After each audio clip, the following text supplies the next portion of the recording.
За. За сайн байна уу үзэгчдээ.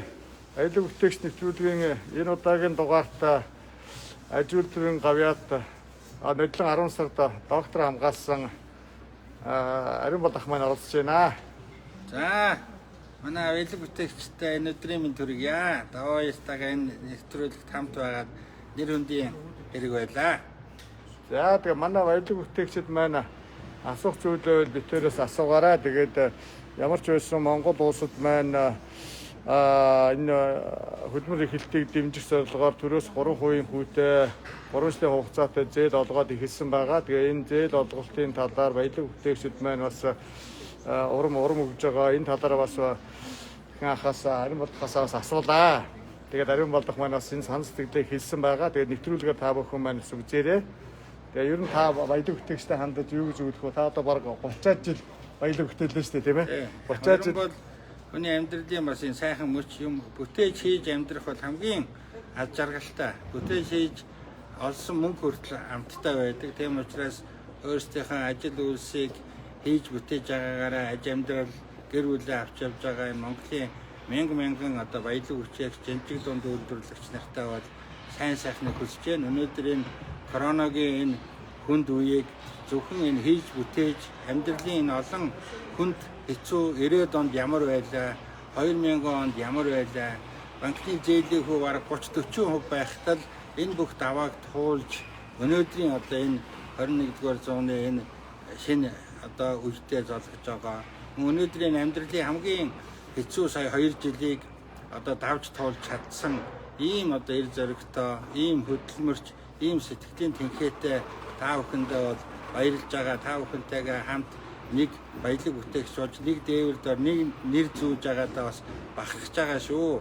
Та бүхнийхээ ажил төрцмаа энэ 21 онд Монгол улс, Монголын засгийн газар бас олон сайхан арга хэмжээ бүтээн байгуулалтуудыг хийхээр төлөвлөж байгаа. Тэр болгоно шудраг болоосоо, нүдэ болоосоо, эзний болоосоо тэгээ та бүхэн энэ жилийг давж чаднаа. Хамтдаа бид нар Монгол улсынхаа хөгжил, өөрсдийнхөө хөгжил, өөрсдийнхөө хоршоо компанийнхаа хөгжил томоохон хувь нэмэр оруулсан ийм сайхан хөтөлбөрч, бүтээлч ийм иргэд болж чаднаа гэдэгт бол би итгэж байна. Та бүхэндээ баярлалаа. За баярлалаа. Тэгээд манай аялал бүтээгч нэвтрүүлгийн оролцогч үндэсний үйлдвэрлэгч гавьяат Ариун бол ах маань бол одоо бас цайны хоббитэй цай цогдуулдаг гэж байгаа. Тэгээд битэр одоо ингээд нэг цайны газар ирсэн байна. Одоо нэг цай уух гээд нэвтрүүлгээ төр завсарлаад нэг цайны цаг болсон учраас тэгээд Ариун бол ахтайгаа цай уунаа. Тэгээд та бас ажилтныхаа талаар танилцуулах уу? Энэ цайныхаа түүхийг нэг товчхон ярих уу? Тий. Ерөн бол Монгол хүн ч гэсэн сайхан хийцтэй, баавартай, сүйтэй, булууны ястай гэдэг сайхан цайнууд уудаг. Тэгээ баруун зүүн аймаг гэдэг баруун аймагуд ч сайхан шар удаатай тий хийцтэй цай ингээд өөрөө манай монголчин одоо хөвсгөлгээ сайхан одоо цайнууд гаргасан байна. Манай үйлдвэр маань бас хүнд аж үйлдвэр, өндөр температуртай. Би 90 оноос хойш машины шилгээд бас шил хайлах чинь бас 1000 гаруй градус. Тэгээ манай одоо Япониас, Тайвань, Хятад найзууд одоо ерөн бол ингээд шингийн юм их ууж явах хэрэгтэй гэдэг. Яагаад төлс карна. Тэгээ дандаа усуугаад ахаар цэрдیں۔ Тэгээ манай бас Барсын амраа гэдэг найз маань бас цайны соёлтой бас надад цай уухыг зөвлөдөг байсан. Тэгээд одоо нэг 15 жилийн өмнөөс ингээд ногоон цай, Аз цайнууд ууж ирсэн. Одоо сүүлийн 3-4 жил бол гайхамшигтай манай Монголын хөвсгөлөөс одоо сайхан хөвсгөл тайгийн цайнууд бий болдог болсон байна. Тийм учраас одоо би бас даваа хоёроос сонирхоод бүр онцлоод байгаа. Одоо та цай би бол өрөө болгонд өөрийн сайхан цайнуудтай саяхан одоо бас манай Монголд бултруу цэцэгний артишокны цайг сайхан гарсан байна. Сүүлийн жил гарan дээр артишокны цай ууж байна. Тийм учраас манай бас цайны соёл Монголын одоо зэрлэг байгалийн одоо энэ сайхан ургамлын хийсэн цайнууд бас сайхан амттай байдаг юм байлаа. Тэгээ тийм учраас өнөөдөр бас даваа яртаага хэрхэн цайнд орсон одоо цай хэрхэн амталж өөрийнхөө хотод руу амаар орж байгаа юм а хүн бол их хүндлэх ёстой. Би бол энэ ус цай хоёр талд их ач холбогдол өгдөг. Яаж ч гэсэн одоо усыг бол заавалчгүй сайн pH нэг өндөр зэрэглэлтэй юм ус уухыг боддог.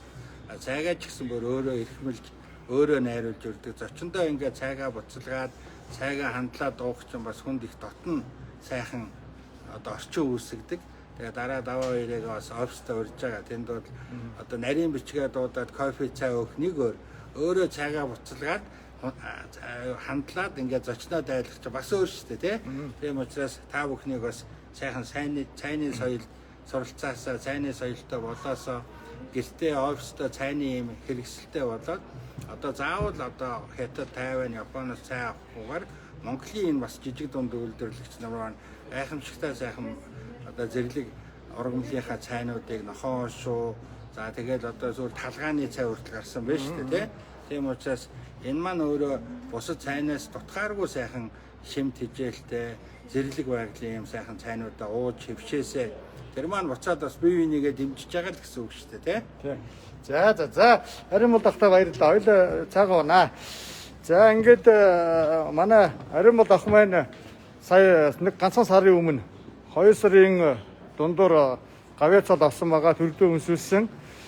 Дээрэс нь бас нодлон бас 10 сард нөгөө доктор Эрдмийн зэрэг хамгаалсан. Тэгээд доктор гавьяат Харин бол тахтагаа өдрийн цаг хамт уугч байгаадаа баяртай байна. Тэгээд баялаг бүтээгч та бүхэн, үндэсний үйлдвэрлэгч та бүхэн, Монголын ард түмэн та бүхэн байна. Одоо гавьяаттай хийсэн нэвтрүүлгийг 4 сарын эхний 7 хоногт ETV телевиз болон Mass телевизээр хүлээн авч үзээрэй. За баярлалаа.